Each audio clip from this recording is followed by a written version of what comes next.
Hello guys, आज के lecture 9 में हम देखेंगे वॉल्यूम्स। एंड लास्ट लेक्चर में हमने देखा था टेंट एंड टॉलरेशन। सो उसको भी हम यूज़ करेंगे इस वॉल्यूम में। और हमने एक पहले कॉन्सेप्ट पढ़ा था साइड कार कंटेनर का विद वॉल्यूम्स, तो हम उसको भी यहाँ पे रिलेट करेंगे और उसको यूज़ करके देखेंगे। वो भी वॉल्यूम का पार्ट था। ठीक है, तो स्टार्ट करते हैं आज का lecture. Volumes, PV and PVC. PV का मतलब होता है परसिस्टेंट वॉल्यूम और परसिस्टेंट वॉल्यूम क्लेम। ठीक है, तो परसिस्टेंट वॉल्यूम इज़ लाइक आपका कोई भी वॉल्यूम है, स्टोरेज है, स्टोरेज पॉइंट है। आपने उसमें से क्या किया, आपने उसमें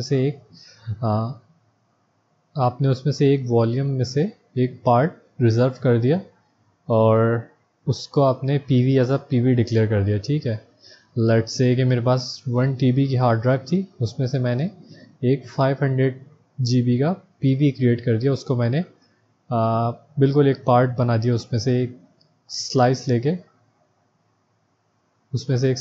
उसको 500 GB को उसको पीवी क्रिएट कर दिया। ठीक है, अब उस 500 GB के पीवी से मैं मल्टीपल कंटेनर्स और पॉड्स रन कर सकता हूँ। अब लाजमी सी बात है, मैं पूरा एक 500 का स्लाइस पूरे एक पॉड को या एक कंटेनर को तो नहीं दूंगा, तो उसमें से भी मैं स्लाइस करूँगा। उसमें से 500 में से मैं 100 स्लाइस कर लिया और 50 GB स्लाइस कर लिया, 100 GB स्लाइस कर लिया, और वो अलग अलग कंटेनर्स को असाइन करता रहूँगा। तो वो काम कर रहा होता है आपका पीवीसी। लेट्स से कि मेरे पास एक हार्ड ड्राइव है 1 TB की, वो मैंने एक हार्ड ड्राइव रखी, उसमें से मैंने एक 5 GB का फिक्स कर दिया पीवी के लिए, एक पीवी बना दिया।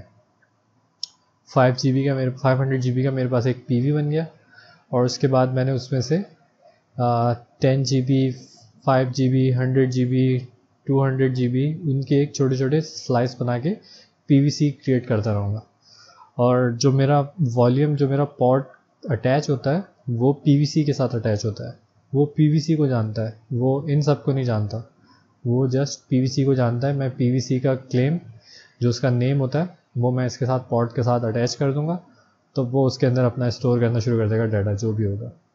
तो अल्टीमेटली वो पीवीसी में क्रिएट करेगा अपना डाटा सारा, और वो इन दी एंड वो सारा आपके जो हार्ड ड्राइव थी स्टोरेज पे, वहीं पे होगा, लेकिन एक अलग डायरेक्टरी में, एक पूरे स्ट्रक्चर में अलग। ठीक है, तो सिंपल कॉन्सेप्ट तो ये है। अब इसको हम थोड़ा सा डिटेल में पढ़ लेते हैं। PV, storage in the cluster that has been provisioned by administrator or dynamically provisioned using storage class। ये जो पार्ट है, ये वो पार्ट है जो स्टोरेज क्लास ऑटोमेटिक करती है। ये हमें कुछ भी करने की ज़रूरत नहीं पड़ती। नॉर्मली हम खुद एक पीवी क्रिएट करके उसमें, जैसे मैंने बताया ना आपको कि यहाँ 1 TB की हार्ड ड्राइव है, उसमें से मैंने 500 GB अलग कर दिए, पीवी बना दिया एक। तो ये काम मैं कर रहा हूँ, या एडमिनिस्ट्रेटर कहलाएगा जो काम ये करेगा। ठीक है, लेकिन एक और वो यूज़ होता है ऑब्जेक्ट क्यूबरनेटिस का, स्टोरेज क्लास। वो ये काम ऑटोमेटिक करता है। वो ये खुद देखता है कि कितने वो पीवी को खुद क्रिएट कर लेता है पीवीसी के हिसाब से, कि अगर पॉड ने कहा कि मुझे 500 GB की या 10 GB का एक पीवीसी चाहिए, तो वो ऑटोमेटिक 10 GB का एक पीवी क्रिएट कर लेगा। जो भी हमने उसको स्टोरेज पॉइंट दिया होगा, उस पर ऑटोमेटिक वो पीवी क्रिएट कर लेगा। ठीक है, तो ये काम हमारा स्टोरेज क्लास कर रही होती है। वो हम देखेंगे कि डायनामिकली कैसे होता है। फ़िलहाल अभी हम ये देखेंगे कि हम खुद से कैसे क्रिएट करेंगे पीवी को। ओके, तो इसके मल्टीपल मॉड्स होते हैं। लेट्स से कि हमारे पास एक मॉड होता है रीड ओनली मैनी। मतलब इसमें क्या होगा, इसमें multiple pods running on a different node could connect to the storage and do read operations। अगर मेरे पास 4 नोड्स हैं, वो चारों नोड्स अगर मैंने अपना पीवी और पीवीसी इस मॉड का बनाया है रीड ओनली मैनी, तो मेरे पास जितनी भी नोड्स हैं वो सारी इसके साथ अटैच होके अपने रीड ओनली ऑपरेशंस कर सकती हैं। जितनी भी नोड्स होंगे आपके, मतलब नोड्स का मतलब यही है कि पॉड आपका डिफरेंट नोड पे अगर वो होता है, स्केड्यूल होता है, तो आपके डिफरेंट नोड आपकी इस पीवी को अटैच करके इस पीवी के साथ कनेक्ट करके इस पे रीड ऑपरेशंस कर सकते हैं अगर हमने रीड ओनली एक्स किया हुआ है, मैनी किया हुआ है तो। ठीक है, इसी तरह एक और होता है मॉड के रीड राइट मैनी। इसमें क्या होता है, इसमें ये होता है कि आपके जितने भी पॉड्स हैं वो जितनी भी नोड्स पे हैं वो सारे इस पे रीड राइट ऑपरेशन सब कुछ कर सकते हैं। इसमें रीड ओनली में ये था कि सिर्फ आप रीड कर सकते थे डिफरेंट नोड से, कोई भी राइट नहीं कर सकता था। ठीक है, तो वो आपकी मर्ज़ी है, आप रीड ओनली रखें या रीड राइट ओनली रखें या रीड राइट मैनी रखें।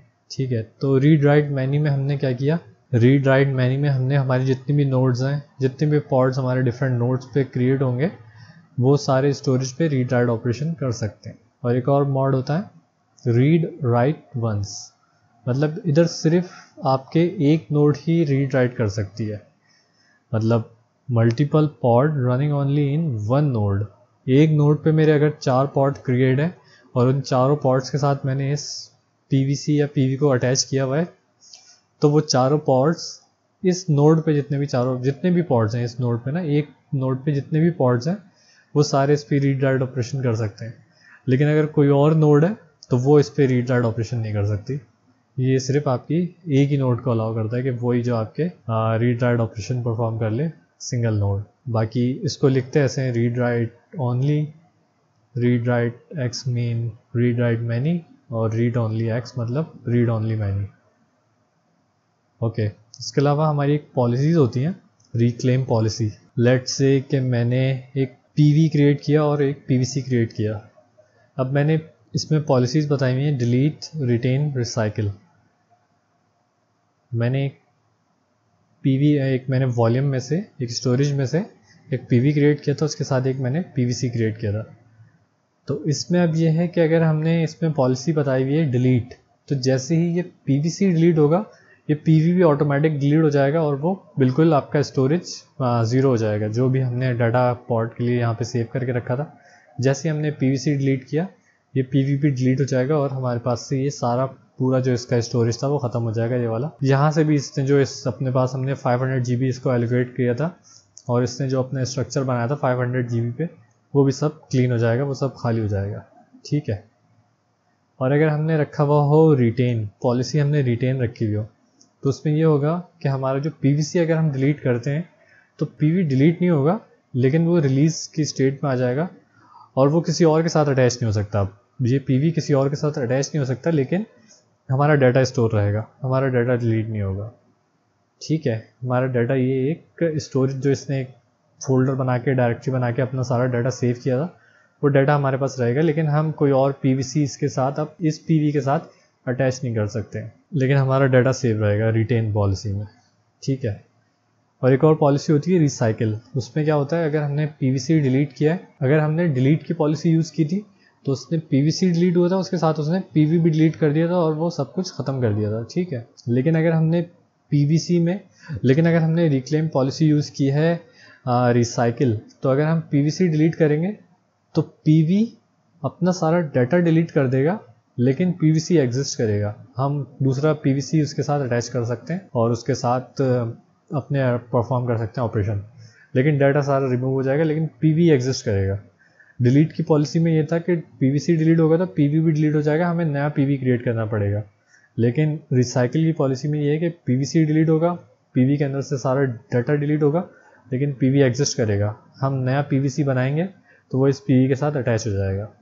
ठीक है, और जो रिटेन की पॉलिसी थी उसमें ये था कि हमने पीवीसी डिलीट किया, पीवी में डाटा स्टोर रहेगा, लेकिन पीवी किसी और के यूज़ भी नहीं आएगा, आप कोई और पीवीसी उसको अटैच नहीं कर सकता, तो हमारा डाटा स्टोर रहेगा, लेकिन वो पीवी रिलीज़ हो जाएगा, अब वो कोई और उसको यूज़ नहीं कर सकता।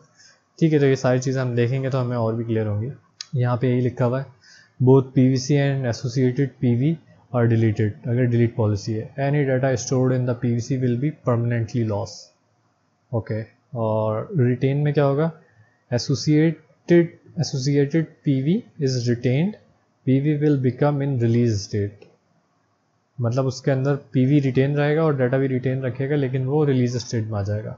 Recycle, PV data was not deleted but was return to its initial state for reuse the PVC, मतलब उसमें से डाटा भी सारा डिलीट हो जाएगा और वो अपनी इनिशियल स्टेट में आ जाएगा। इसको आप डिलीट बोलें या इसको इनिशियल स्टेट में आ जाएगा। अगर इनिशियल स्टेट में हमारे पास वो पीवी बिल्कुल ब्लैंक था तो वो अगेन वो ब्लैंक स्टेट में आ जाएगा। PV was return to its initial state for reuse by PVC. ये हमारे पास रिक्लेम पॉलिसीज होती हैं।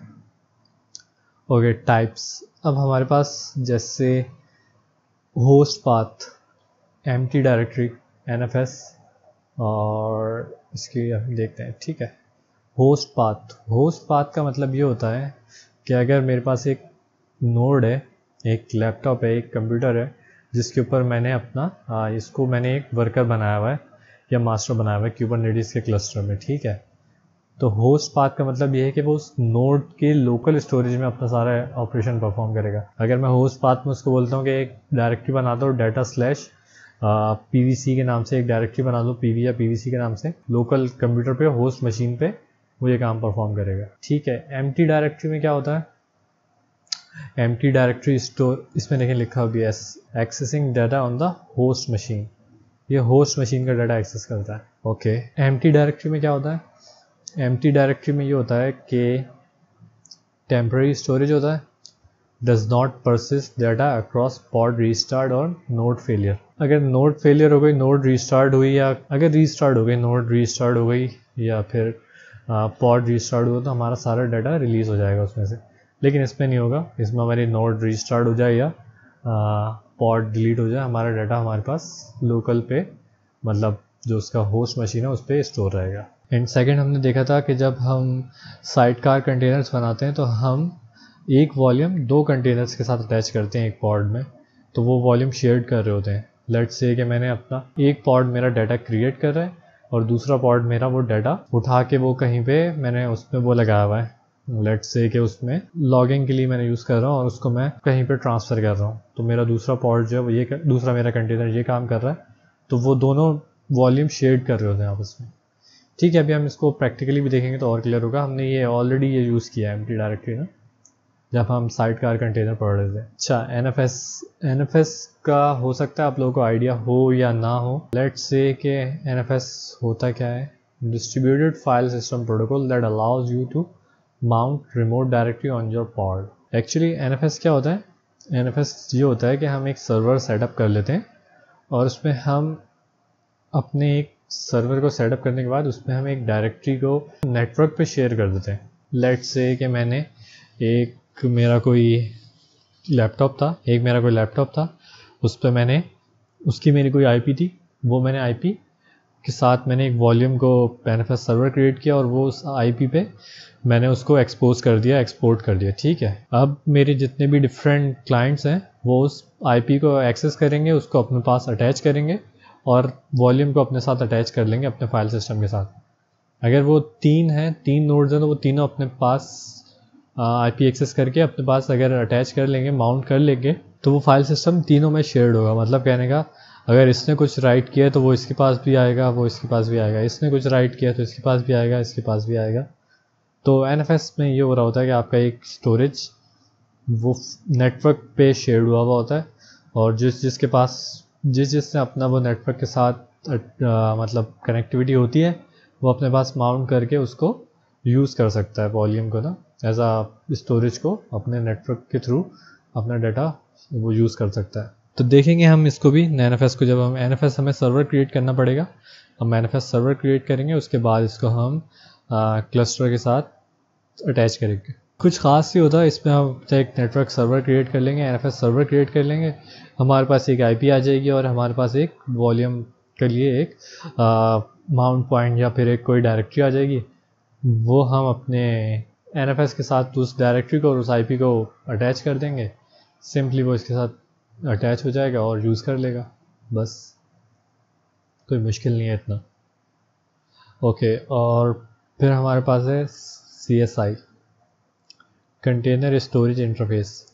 ये हम यूज़ करते हैं जब हम एक्सटर्नल स्टोरेज सिस्टम यूज़ करते हैं। लेट्स से कि हमें AWS का EFS सिस्टम यूज़ करना है या EBS यूज़ करना है, तो हम वहाँ पे उसकी डेफिनेशन देके तब इसको यूज़ कर रहे होते हैं। मतलब हमें कोई third party external storage use करना हो तो हम तब ये यूज़ करते हैं CSI। ओके और जो PVC होता है, PVC it's simply a request for storage by a user, मतलब एक पॉड के साथ अपना उसको अटैच किया हुआ होगा, वो एक रिक्वेस्ट कर रही होगी कि मुझे अगर 500 GB का PV है तो उसमें से मुझे 10 GB का PVC चाहिए, एक रिक्वेस्ट होगी और वो उसको PV उसको अलाउ कर देगा और इसके पास एक स्टोरेज आ जाएगा यूज़र के पास। अच्छा, इसमें भी मॉड वही होते हैं और हमें मॉड जो है हमने जो पढ़े हैं ऊपर वही होते हैं और हमें मॉड सेम रखने होते हैं। अगर हमने PV में जो मॉड दिया है वही PVC में देंगे, ठीक है। तो अगर हमने PV में मॉड दिया है रीड राइट मैनी, तो हम PVC में भी यही मॉड देंगे, वरना मिसमैच होंगे और वो PVC क्रिएट नहीं हो पाएगा।